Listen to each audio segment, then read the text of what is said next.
রহমাতুল্লাহি ওয়া বারাকাতুহু। আলহামদুলিল্লাহ, আল্লাহ পাকের দরবারে লাখো কোটি শুকরিয়া আদায় করছি যে আল্লাহ পাক রব্বুল আলামিন আমাদের প্রত্যেকের অন্তরে সততা এবং মানুষের সেবা এবং সুস্থতা জীবনযাপন করার জন্য যে উপকরণ মানুষের মাঝে পৌঁছে দেওয়ার জন্য আল্লাহ পাক রব্বুল আলামিন যে সুযোগ করে দিয়েছেন, এই জন্য আল্লাহর দরবারে শুকরিয়া আদায় করি আলহামদুলিল্লাহ। কারণ মানব সেবা ভিতরে রয়েছে স্বাস্থ্য, অন্ন, বস্ত্র, চিকিৎসা। তাহলে এই প্রতিষ্ঠানের মাধ্যমে আল্লাহ পাক রব্বুল আলামিন মানব সেবা প্রত্যেকটা বিষয়ে লুকায়িত আছে। কারণ সুস্থতা এই প্রতিষ্ঠানের পণ্যের মাধ্যমে মানুষ সুস্থ জীবন যাপন করার সুযোগ পাচ্ছে। এই পণ্য যারা বাংলার আনাচে কানাচে প্রত্যেকটি ঘরে ছড়িয়ে দিচ্ছে, তারা ন্যায্য উপার্জন করছে। এই উপার্জনের মাধ্যমে বস্ত্র এবং অন্যের ব্যবস্থা হচ্ছে।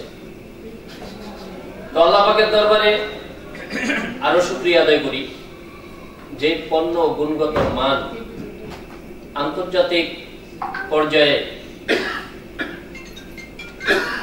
জাস্টিফাই করে আইএসও সনদ প্রদান করতে বাধ্য হয়েছে আইএসও কমিটি। এটা ম্যাজিক হলো আমাদের পণ্যের গুণ। যদি এই পণ্যের গুণ নাই থাকতো, তাহলে আমাদের ম্যানেজমেন্ট বা আমরা যারা এই পণ্য নিয়ে কাজ করছি, আমাদের এই সুন্দর চেহারা দেখেই সার্টিফিকেট দিতেন না। তো আল্লাহ পাকের দরবারে শুকরিয়া আদায় করি আরেকবার এই প্রতিষ্ঠানের যিনি উদ্যোক্তা, আমাদের ছেও আল্লাহ পাক রব্বুল আলামিনের দরবারে আমরা সবাই সবার পক্ষ থেকে আমি আল্লাহর দরবারে দরখাস্ত করি, আল্লাহ পাক রব্বুল আলামিন যেন ওনাকে দীর্ঘ আয়ু দান করেন এবং নেক হায়াত দান করেন। তো কথা দীর্ঘায়িত না করে একটি কথা বলেই শেষ করছি, সেটা হলো স্বাধীনতা অর্জনের চেয়ে স্বাধীনতা রক্ষা করা অনেক কঠিন। আমাদের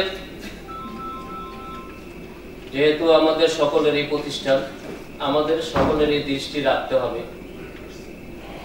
যেই বিষয়ের উপরে আমরা সার্টিফিকেট অর্জন করেছি, ওই বিষয়টাই, এই মালের গুণগত মানটা আমাদেরকে আরো আপডেটের চেয়ে আমাদের কারো পরামর্শে বা কারো নেগলিজির কারণে যেন গুণগত মানটা কমে না যায়। আমি কোম্পানির পক্ষে এবং সকল মাঠকর্মী, আমরা যারা মাঠে কাজ করে আসছি, সবার পক্ষ থেকে ম্যানেজমেন্টের প্রতি আমাদের জোর রিকোয়েস্ট, আমরা বর্তমানে যেভাবে জনগণের কাছে প্রোডাক্টের গুণগত মানের বিবরণ দিয়ে যাচ্ছি এবং যে রেজাল্ট পাচ্ছি, ভবিষ্যতে এর চেয়ে আরেকটু উন্নতির চেয়ে যেন অবনতিতে না যায়, এই আশা ব্যক্ত করে আমার সংক্ষিপ্ত বক্তব্য শেষ করছি। ওমা তৌফিক ইল্লা বিল্লাহ।